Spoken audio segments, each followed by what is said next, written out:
Assalamualaikum warahmatullahi wabarakatuh, Sobat Budi NZ dimanapun Anda berada. Kembali lagi berjumpa dengan saya, Budi Putra. Ini sungguh luar biasa nih, hari ini. Saya bisa bertemu dengan kawan saya, ini seorang yang sangat sukses ya. Beliau ini adalah Dr.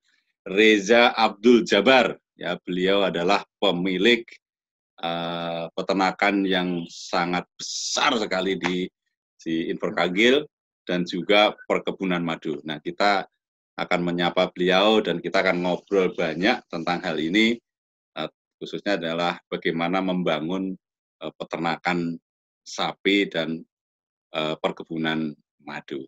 Assalamualaikum, Mas Reza. Waalaikumsalam warahmatullahi wabarakatuh. Terima kasih banyak ini ya, sudah melonggarkan waktu untuk saya ini. Wah, ini saya sungguh sangat beruntung tentu ya, bisa menghadirkan Mas Reza ini di balik kesibukan beliau ya dalam mengurus peternakan. Mas Reza, boleh nggak kalau dijelaskan itu mengenai gimana sih ke awal mulanya bisa tertarik untuk membangun peternakan sapi ini? Gimana nih Mas Reza? Ya, bismillahirrahmanirrahim. Alhamdulillah rabbil alamin, assalatu wassalamu ala Rasulillah wa ala alihi washabbihi ajmain. Amma ba'd. Ya, alhamdulillah Mas. Jadi kalau kita bicara dari kecil nih memang ada suatu keinginan ya dari saya sendiri memang pengen jadi petani nih Mas. Pengen jadi petani tapi nggak jelas petani apaan. Pokoknya pengen jadi petani aja. Nah, gitu ya. Pokoknya senang sama yang namanya tumbuh-tumbuhan, senang sama namanya binatang ya gitu ya Mas. Berbagai macam.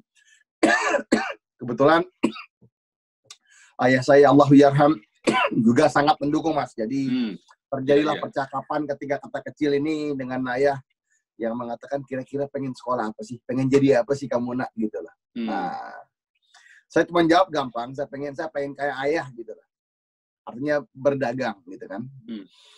Terus karena ayah saya nanya begini Mas, kita nih kalau jawab sebelum kita pengen tahu kita pengen ngapain dalam kehidupan ini, pengen apa? Pengen berusaha atau pengen jadi ya kurang lebih pengen jadi amtenar lah ya kalau bisa zaman dulu ya, pengen jadi middle manager yang yang jelas hidupnya teratur, kapan harus libur, kapan harus ini kan. Nah, kan ini fenomena Mas, di tahun 80-an akhir itu ada suatu pemikiran di mana banyak orang tua tuh menyekolahkan anak-anaknya pada zaman itu untuk SMP, SMA, dan ke luar negeri itu untuk jadi para pebisnis. Jadi untuk jadi finance manager, kurang lebih begitulah ya zaman itu. Makanya saya pun nanya, nah kira-kira pengen apa sih? Pengen yang gampang nggak nih? Ini gampang kalau gampang. Gitu. Nah, atau pengen yang lain. Dan ya alhamdulillah, saya juga jawabnya ya bahwa saya sebenarnya pengen jadi seorang pedagang. Nah, yang menarik jawaban ayah saya kemudian begini, Allahyarham, bahwa kata ayah saya, nah kalau pengen jadi pedagang, siap nggak sih kerja tiap hari? Nah, gitu loh. Karena gitu ini ada konsekuensi gitu loh, Mas. Betul. Banyak orang suka mikir, wah ini pengusaha begini-begitu ya, orang mikirin aset segala macam. Yang mereka lupa, satu, semua ini karena Allah, tapi kedua adalah kita juga harus lebih gigih. Yang namanya pegawai, dan ini memang suatu ini kita harus sampaikan dengan cara yang ya tanpa basa-basi. Pegawai memang bebannya kurang gitu loh Mas. Jadi kita jelas kapan libur, kapan cuti, hari ini libur, hari ini nggak kerja, hari ini masuk kantor pulang. Nah makanya saya bilang, jadi jangan ngomong doang pengen jadi pedagang, pengen pengusaha, siap nggak sih kerja? Kerja keras ya. Kalau bahasa kita hari ini, you ready to work every day is a Monday, gitu loh. Kalau siap bahwa setiap hari adalah every day is a Monday, boleh punya itu. Jadi jangan hanya mengatakan siap, tapi ternyata nanti, waduh, ini weekend gimana? Enggak, kalau kita udah mau jadi pedagang, udah nggak ada lagi percakapan kapan weekend, kapan bukan weekend Mas, gitulah kurang lebih. Itulah pembuka pertama Mas. Alhamdulillah. Jadi sejak kapan ini, dulu kan sekolahnya memang di sini ya, sekolah di sini gitu, terus sejak kapan itu tertarik, oh iya Pak saya mau buka peternakan sapi gitu? Nah, gini Mas, jadi kita harus jujur ya, ini percakapan ini ketika saya berumur 8, 9, 10 tahun gitu Mas, jadi udah lama sekali, tapi tentunya nggak spesifik atau sedetail yang sekarang gitu ya. Ini seorang anak kecil ya, kira-kira ya berusia 10 tahun tuh kan Mas bisa bayangin ya, kadang 9 tahun pengen jadi apa. Nah, Cuman yang saya benar-benar hargai adalah proses ini dari ayahanda. Allahu yarham, rahimahullah. Bahwa kan ini jarang terjadi ya Mas ya, ada seorang ayah yang punya visi, visioner, artinya melibatkan anak, menanya, terus memberikan suatu guidance. Karena biasanya, aduh masih kecil biar aja belum ngerti tuh anak 8 tahun, ntar 10 tahun biarin aja gitu kan. Datang 12 tahun, ntar 15 tahun, dia masih nggak ngerti tuh. Demennya main game. Nah, gitu ya, misal. Kan gitu ya. Tapi oleh ayahanda nih, Allahu yarham, bahwa beliau ini enggak gitu. Kita 8 tahun udah ngobrol, 10 tahun udah jelas. Jadi di 10 tahun tuh saya udah bilang, saya pengen jadi seorang petani gitu. Oh, jadi memang dari kecil sudah ditanya ya, saya pengen jadi petani, sudah ada niatan dari hati itu ya. Jadi gini, jadi ayah saya nanya dulu, pengen apa enggak? Pengen dagang atau pengen kerja gitu loh. Iya, iya. Gitu. Kalau pengen kerja, lihat nih tren-tren hari ini apain orang kan yang ya kurang lebih kan namanya orang tua bikin ini loh yang jadi tren kan gitu ya. Di zaman itu trennya begitu Mas. Kan banyak kita dengar ya. Mungkin kalau Mas lihat teman-teman saya juga yang di zaman itu ya.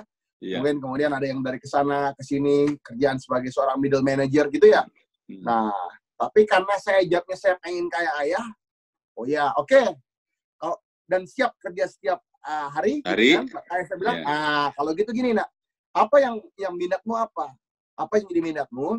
Karena saya merasa ya konsep-konsep yang orang bicarakan hari ini sebenarnya ayah saya udah bicara puluhan tahun yang lalu ketika ayah saya mengatakan kita kalau demen sama yang kita kerjain nak, dia ini nggak serasa kayak orang kerja. Dan ketika dia susah, dia sulit, kita tetap balik kepada suatu core-nya bahwa ini sesuatu yang kita sukai gitu. Ya betul. Nah, itu yang menarik. Tapi tentunya kita juga harus sadar bahwa setiap apapun yang kita lakukan mesti ada susahnya, mesti ada ya, dan itulah seninya. Jadi ayah saya mengatakan bahwa, nah itulah seninya, gitu ya. Jadi jangan itu memadamkan api yang sedang kamu bangun, gitu. Iya betul. Nah, siap kerja tiap hari.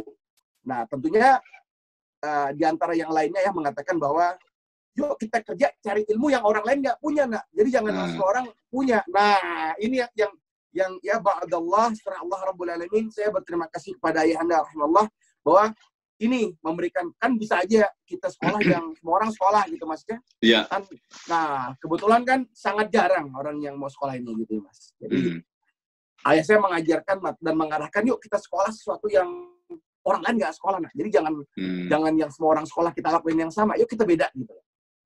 Jadi andil orang tua ini sangat besar ya dalam menentukan sangat besar ya dalam menentukan pilihan akhirnya dijatuhkan untuk membangun peternakan di New Zealand ini ya. Iya Mas. Alhamdulillah. Dalam mengawali membangun peternakan ini gimana ceritanya ini? Apa langsung beli sapi banyak gitu atau gimana nih? Ya enggak. Inilah Mas. Inilah maka kita bicarakan ya bahwa sebenarnya inilah ya rezeki ini memang sesuatu yang memang nggak mungkin ketukar. Itu dulu ya. Nah, rezeki ini nggak mungkin ketukar. Tapi ketika kita mengatakan dia tidak tukar, bukan berarti kita di rumah. Bukan santai aja. Kita harus, inilah kita harus aktif menjemput yang namanya rezeki ini. Kan gitu ya. Betul. Dengan berbagai macam ikhtiar kita. Nah, tapi tentunya pada saat itu Mas, kita setelah sampai ke Selandia Baru kan tujuannya adalah untuk mendapatkan ijazah SMA itu loh Mas. Ya, untuk dapatin kalau zaman itu namanya bursary. Gitu ya, kita pengen dapat yang namanya A bursary, dapat bursary yang A gitu Mas. Yang A ya. Sehingga kita bisa makot ke uni mana aja zaman itu gitu. Ini zaman sebelum adanya NCAA, ini zaman jadul banget ya kan. Nah, kenapa? Nah, ini juga peran ayah ini, Masya Allah. Karena apa? Karena ketika biasanya orang-orang Indonesia tuh berangkat ke Selandia Baru atau kemanapun tuh setelah tamat SMA, gitu loh Mas. Jadi datang ke sini Juli, biasanya mereka bahasa dulu selama setengah tahun, kemudian tahun depannya baru ngulang foundation. Jadi hilang tahun setengah. Nah, kebetulan ayah saya ini Mas, ya Allah yarham, beliau ini orangnya wah ini sayang nih, setahun setengah rugi kita nak kalau kita harus ketinggalan lagi. Gimana caranya biar bisa kita nggak ketinggalan malah untung. Nah ini kelebihan ayah nih. Jadi kita mulai berpikir dari udah menjelang kita udah belajar bahasa Inggris, semua udah rapi gitu ya Mas. Udah jadi kita nggak lagi ke sini kayak orang bingung. Karena ini bicara dari 10 tahun 8 tahun Mas. Jadi kita udah punya banyak waktu untuk merapikannya. Jadi ketika di naik kelas 2 saya udah mulai apply. Jadi ketika kelas 2 itu semester 3 habis, itu kan kira-kira di Desember. Ya. Nah, saya udah dapat. Jadi naik kelas 2 itu udah dapat. Jadi dan berusaha ke NZ biar bisa masuk langsung kelas 3, Mas. Jadi ketika saya di SMA di Jakarta itu cuma 3 semester, masuk ke sini datang di Desember akhir, mulai lagi sekolah di akhir Januari gitu ya. Ya, kita udah masuk kelas 3. Jadi sekarang bukan hanya nggak rugi 1,5 tahun, tapi untung setengah tahun. Untung itu, iya. Nah, ini yang saya bilang ya, kalau anak-anak kecil, anak muda dibiarin aja, ya dia dibiarin aja, hanya kayak dia hanya bisa apa yang dia lihat. Iya, betul. Nah, ternyata bisa, gitu. Alhamdulillah, Allah mudahkan ya. Bisa masuk kelas 3, dan tentunya berarti kan di akhir tahun yang saya datang itu udah punya ijazah SMA Selandia Baru kan? Iya, betul. Ya, jadi masuk ke uni nggak perlu lagi foundation, nggak perlu lagi bahasa, nggak perlu segala macam, kita udah siapin. Alhamdulillah. Jadi sehingga singkat cerita SMA 2,5 tahun masuk ke dalam uni. Nah inilah Mas. Karena anak kecil kalau dibiarin nggak bakal mampu. Iya, betul. Nah, gitu Mas. Iya.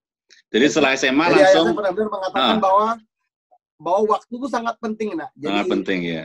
Karena waktu itu nggak bisa kita bayar balik. Sayang, setahun setengah cuman foundation ataupun cuman sekedar bahasa, sayang. Ini bisa kita kerjain sambil sekolah. Jadi setelah SMA itu langsung melanjutkan kuliah di sini di bidang peternakan atau pertanian? Ya, jadi gini. Degree-nya pertanian, tapi dengan major di peternakan. Jadi gini, Mas. Jadi kalau di NZ ini, kita harus bisa melihat yang namanya fakultas peternakan itu dengan pertanian itu gabung. Nanti kita punya gini ya, karena inilah uniknya, makanya kita disebut di sini sebagai seorang farmer kan. Kalau farmer itu, kalau kita terjemahkan soal kayak petani ya. Memang petani, tapi petani yang beternak gitu loh Mas. Iya, petani yang beternak, betul. Jadi kalau kita bicara zaman itu, kita degree-nya itu namanya Bachelor of Agriculture Science. Iya, betul. Nah, tapi nanti Agriculture Science itu punya beberapa major, ada yang pastoral, ada yang dairy production, ada yang beef cattle production, ada yang sheep-farm. Jadi beberapa itu. Sangkin giatnya, pengennya Mas, itu semua saya ambil tuh Mas. Produksi rusa diambil, domba diambil, ya. Sapi potong diambil, sapi perah diambil. Kan kita soalnya datang dengan nggak ngerti, belum pasti nih yang kemana kita. Jadi mendingan diambil semua kan gitu. Alhamdulillah.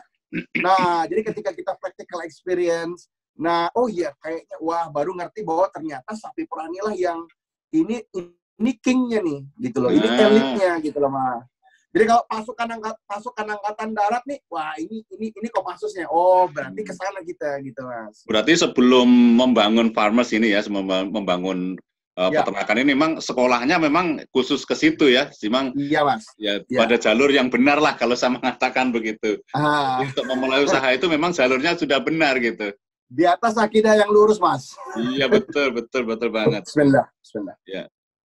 Jadi setelah lulus kuliah langsung melanjutkan S2 atau langsung membuka lahan? Nah, gini nih. Jadi saya sempat S2 setengah, S2-nya belum kelar, setengah dulu. Terus dapat tawaran jadi konsultan, Mas. Nah, kan banyak tuh konsultan atau kita mau jadi ini kan. Nah, hampir dikit, udahlah saya pikir nih oke, tapi kemudian saya berpikir bahwa kita datang jauh ini sebenarnya bukan pengen jadi konsultan, Be. Jadi kalau bahasanya kita nggak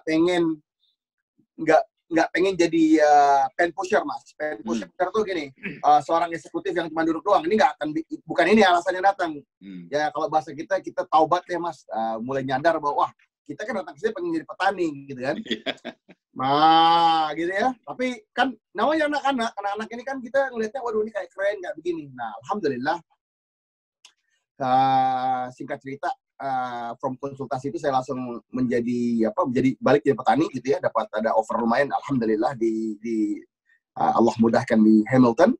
Nah itu sambil tuh tinggal dikit lagi S2-nya udah saya ambil dulu, dikerjain sambil jadi tuh Mas. Jadi S2 tuh akhirnya dikelarin pas. Jadi ini juga pesan nih buat teman-teman, jangan terlampau ngejar yang namanya 1 S2 S3 itu ya. Walaupun nanti keterusannya memang ada S2 dan ada S3, tapi itu bukan kita lakukan hanya mengejar kertas gitu loh Mas. Jadi yang saya pengen tekankan buat teman-teman gitu ya, sahabat-sahabat yang nyimak, kita nih sekolah nyari ilmu, bukan cari kertas. Ya, betul. Penting loh, Mas. Betul banget. Kalau cuma cari kertas, jadi kolektor kertas nanti. Saya. Iya kan? Iya. Cari ilmu, ya. Alhamdulillah. Iya. Jadi pertama membuka peternakan itu di Hamilton dulu ya? Itu enggak, kita kan kerja sama orang. Ini enggak kebayang, Mas. Oke. Demi Allah, ini demi Allah, ya. Ini semua karunia Allah yang kita merasa sangat bersyukur, tapi nggak pernah nyangka, Mas. Jujur, Mas. Ya, kita nggak pernah nyangka, saya sendiri nggak pernah nyangka bakal punya sapi sendiri, nggak pernah nyangka bakal punya lahan sendiri. Wah. Karena terlampau jauh mimpinya kalau pada waktu itu, Mas. Ketika kita baru datang, dapat kerjanya udah syukur. Zaman itu kan termasuk ya ketika kita dapat PR termasuk yang paling awal-awal saya dapat PR itu kan. Iya. Dengan ya jadi termasuk inilah ketika menikah kita mulai kerja kemudian mulai dapat senior position gitu ya mulai ya udah kita berpikir sebagaimana anak-anak pada di usianya kita berpikir ini udah masya Allah banget nih gitu kan kita berpikir bagaimana nabung punya rumah ya kan kalau orang kan begitu ya Mas udah itu udah keren banget tuh jadi kalau kata orang zaman itu kan saya kelar itu umur 21-an alhamdulillah tuh hampir kelar sekali itu ya jadi kita udah ya jadi kita dua itu udah mulai 22-23 saya kelarin S2-nya sambil kelar alhamdulillah itu kita juga udah lumayan tuh Mas udah oke. Jadi saya berpikir nih kalau kita kerja beginian ini ya katakan 5 tahun 6 tahun kira-kira bisa dapat rumah itu udah keren banget kurang lebih pada waktu itu mimpinya mentok di situ Mas. Iya. Itu sejak kapan itu kok memutuskan ya udahlah saya ini ingin membangun sendirilah gitu, nggak kerja lagi sama orang itu. Nah, jadi peternakan sendiri. Jadi kurang lebih, ya siap Mas. Jadi ketika saya udah mulai kerja itu ya, jadi kira-kira ya 10 tahun apa 12 tahun lah ya. Jadi setelah kita berpikir, oh ya kayaknya tempat yang bener nih bukan nyimpen rumah, tapi nyimpen anak sapi gitu loh. Jadi apa duit yang punya kita mulai nyimpen anak sapi. Jadi punya duit beli 200, beli 300, kita mulai nyimpen anak sapi. Kalau orang nyimpen rumah, kita nyimpen sapi Mas. Sapi yang kecil-kecil, mulai dibayarin ke orang, sehingga kita berpikir, wah ini siapa tahu nanti kita bisa dapat kontrak yang 50-50. Kita punya sapinya, punya alat beratnya, punya kemampuan skillnya, tuan tanah punya ininya. Itulah yang kurang lebih dijalanin. Alhamdulillah Allah mudahkan. Sehingga di tahun 2002 itu kita punya cukup modal bisa mulai di 1.200-an sapi Mas. Wow, alhamdulillah. Luar biasa ya.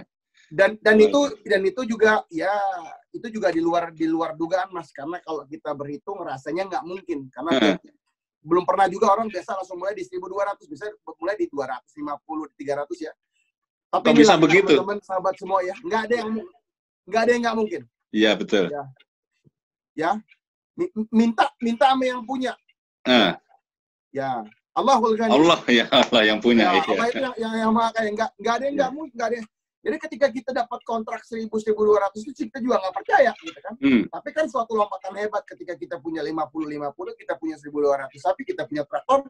Nah di sini kita udah nggak lagi mikir pengen punya rumah, pengen nyewa. Nggak, ini udah all or nothing Mas. Iya. Ini kita udah total. Kalau kata Pep Guardiola ini total football. Total football. Ya, gitu. Dari segala lini ya, masuk ya. Ya, jadi the best defense is attack. Udah. Ya, gitu betul. Itu udah pokoknya Bismillah, hajar. Udah gitu aja. Itu kan di utara waktu itu ya, di Pulau Utara. Ya, sejak kapan itu memutuskan pindah ke Invercargill ini? Untuk mencari yang lahan yang lebih luas gitu. Jadi gini Mas, jadi ketika kita udah 3 tahun, di Rotorua 1.200 sapi itu kan alhamdulillah ya kita modal kita juga udah lumayan. Kita malah berpikir pada waktu itu ya berbagai macam ya apa kita pengen ke Australia karena lahan lebih murah segala macam. Atau beli di Rotorua. Nah ketika itu kita pengen beli di Rotorua tapi dengan kalau kita jual sapi pada saat itu ya kita cuma dapat ya lahan-lahan kecil lah ya paling banyak 60-70 hektar gitu kan cuma pas untuk miara 200-250 sapi. Hampir kebeli itu Mas. Pokoknya pikirannya gini, nggak apa-apa 250 sapi, tapi sapi sendiri, ladang sendiri, kita independen. Kan gitu ya. Itu anak muda Mas, pikiran anak muda di umur ya berapa ya? 23 tahun. Nggak, ketika udah itu kan kita 23, tapi setelah saya di Rotorua itu saya di umur 28 tahun. 28, iya. Ya, jadi kita udah beberapa tahun kemudian. Jadi kita berpikir, wah ini udah, kalau ketika udah hampir 3 tahunnya kan udah di 30 tahun nih. Ketika umur 30 kita udah memikir, Yang penting kecil nggak apa-apa, yang penting punya kita. Tapi alhamdulillah Allah selamatkan juga, karena kalau sempat kita beli yang kecil itu, ya memang punya, tapi nggak mungkin punya kesempatan untuk berkembang, Mas. Untuk berkembang yang lebih besar lagi ya? Ya, karena power base-nya sangat kecil kan. Ketika kita cuma punya 60 hektar atau 70 hektar, 200 ekor sapi yang sapi perah nih, kita susah tumbuhnya. Jadi kurang lebih kalau bicara, wah ini kayaknya kerjaan orang pensiun nih, gitu loh. Gitu. Bukan di umur 30, tapi harusnya di umur 60 nih. Nah, gitu ya. Iya, betul. Nah, jadi mendapatkan advice, jadi kita berpikir, jadi gimana nih? Oke, kita lihat di mana tempat yang kelihatannya masih ada potensi, yaitu di bawah, di selatan ini, Mas. Di selatan ya? Iya, jadi makanya kita kemudian pindah, mendapat, ya alhamdulillah, ini lagi-lagi Allah mudahkan terus. Dapat suatu 50-50 lagi dengan, ya kalau ketika itu ya, di 2000, itu kan saya 2004 itu kita di Rotorua, 2007 ke selatan ini, itu mungkin kontrak paling besar lah. Yeah.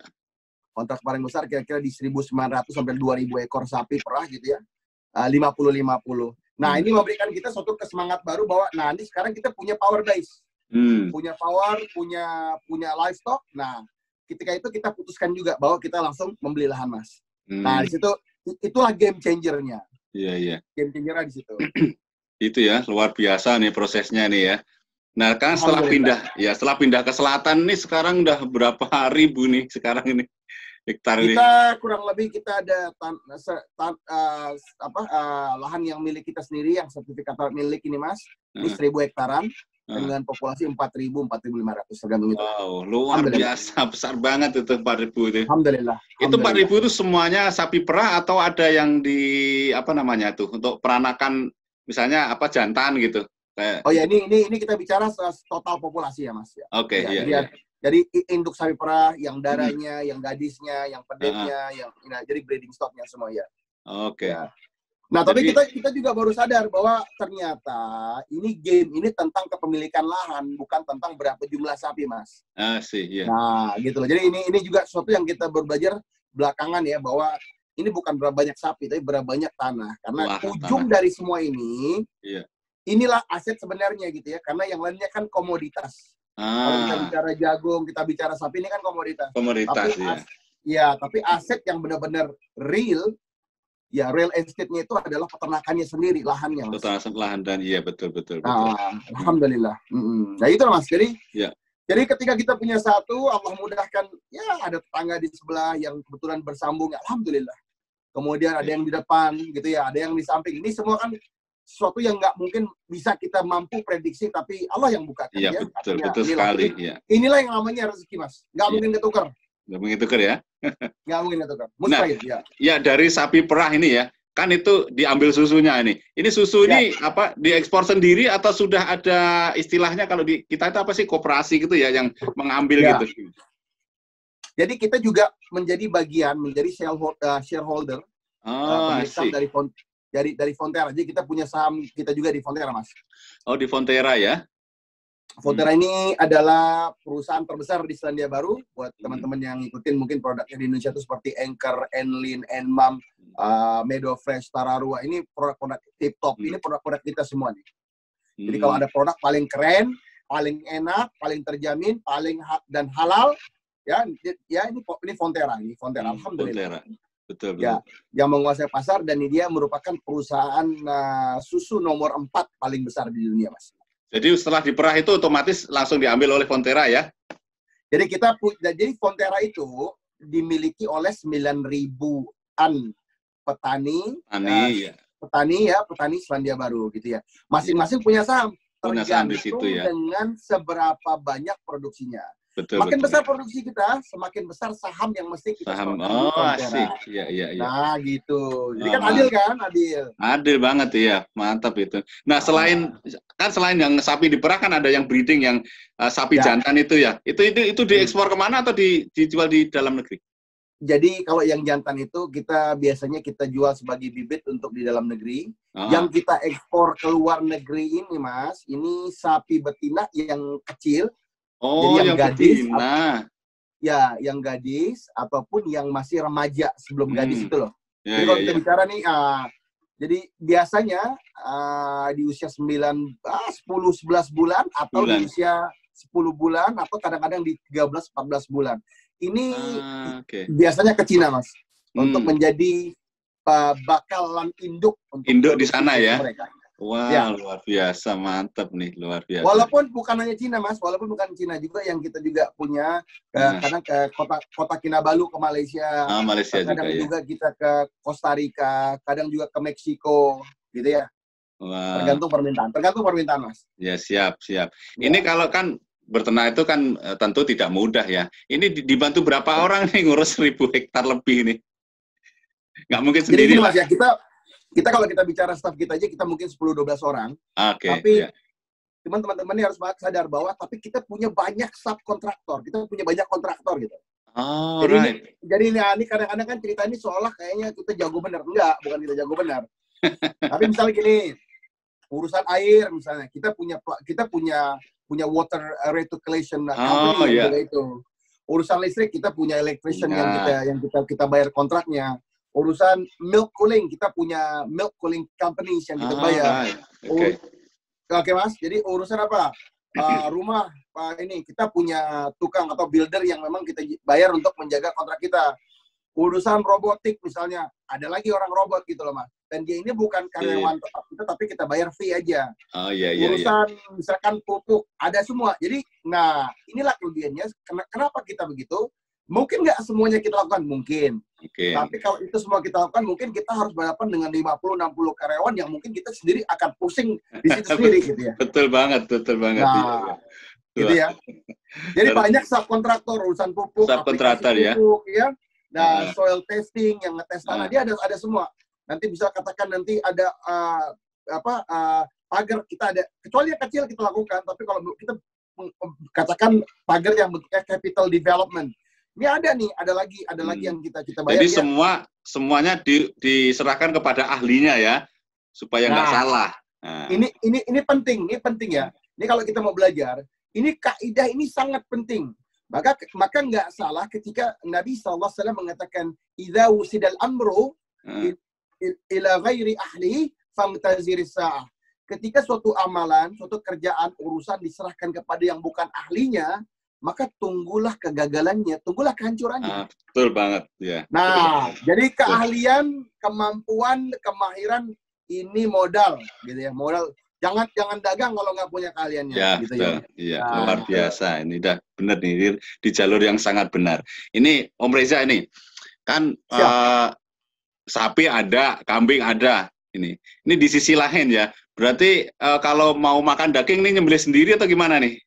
Alhamdulillah, Mas. Ya, tinggal nyembelih lah. Alhamdulillah. Berarti ini sangat organik ya, karena punya sendiri gitu, stoknya jadi gini, kalau sapi kita pengen tentunya sembelih ya. Kalau kita pengen, ya kambing kita ada beberapa. Dan ini kambingnya bukan domba yang memang kita punyai. Nah, kalau pengen rusak, kita pengen berburu, Mas. Berburu, kita dapat rusak. Bebek. Nah, teman-teman yang hobi doyan makan bebek, di tempat ini banyak bebeknya ribuan. Itu juga kita tinggal nembak, ya, berburu. Angsa yang gede-gede, yang kayak kambing tuh gedenya. Itu juga kita berburu. Terus rabbit yang gede-gede tuh. Alhamdulillah juga bagian dari buruan kita. Juga di belakang kita punya river, punya creek, punya kali ya. Itu banyaknya belut-belut yang besar-besar tangan, Mas. Wow. Nah, itu ya. Di musim apa itu? Wah, saya belum pernah ini. Nah, itu kita harus mancing atau menjaring ya. Dan juga trout fishing. Tentunya teman-teman jangan lupa beli license-nya. Ya, jangan sampai tangkap mancing nggak pakai license gitu ya. Sama yang pengen nembak bebek juga pakai license. Ya, punya game hunting. Nah, tapi kalau angsa di private property kita nggak perlu.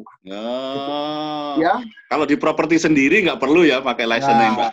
Angsa nggak perlu, kalau kelinci nggak perlu gitu ya. Mancing juga nggak perlu karena nggak perlu. Di wilayah sendiri ya, properti sendiri nggak perlu wilayah sendiri, Mas. Alhamdulillah. Sih mantap.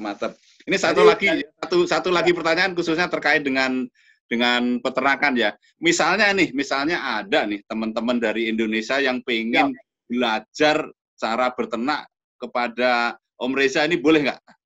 Boleh banget. Jadi kita juga banyak kerjasama dengan berbagai macam. Kebetulan saya juga kontributor di beberapa universitas, sering mengadakan kuliah, lecture, ataupun webinar ini. Misalnya di UGM, di Tanjung Pura, di IPB, di Unpad, Brawijaya, di Sulawesi, di Hasanuddin. Kemarin juga ada di Palu, di Taskia Institute di Bogor, di Universitas Syahkuala Aceh, di Andalas, Sumatera Barat, dan berbagai macam lah. Nah, ini tujuannya adalah kita pengen teman-teman kita nih, adik-adik semua yang masih muda, ataupun yang nggak begitu muda, silakan. Yang pengen punya pengalaman masuk, silakan. Jadi biasanya kita tuh punya mahasiswa yang magang itu 20-an setahun, Mas. Wow. Tinggal kita atur aja kapan waktunya, sehingga pada saat yang sama nggak lebih dari 4 atau 5 gitu doang, biar kita bisa mengatur. Dan jadi biasanya durasinya 4, 5, 6 bulan ya. Siap. Jadi teman-teman Budi Edge Channel ya, kalau kalian ingin magang, ingin belajar mengenai peternakan ya kepada Om Reza, silakan.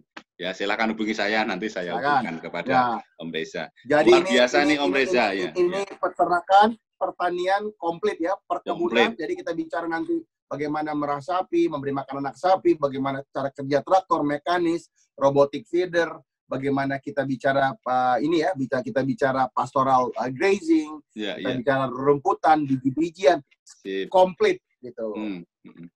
Siap, nih Om Reza, terima kasih banyak ya tentang peternakan yang telah dijelaskan tadi ya. Nah, kita satu lagi nih. Jadi teman-teman Budi Edge Channel ya, Om Reza ini selain sukses dalam bidang peternakan, ya, beliau ini juga punya yang namanya kebun madu Manuka. Ini ya, kita tanya-tanya ya.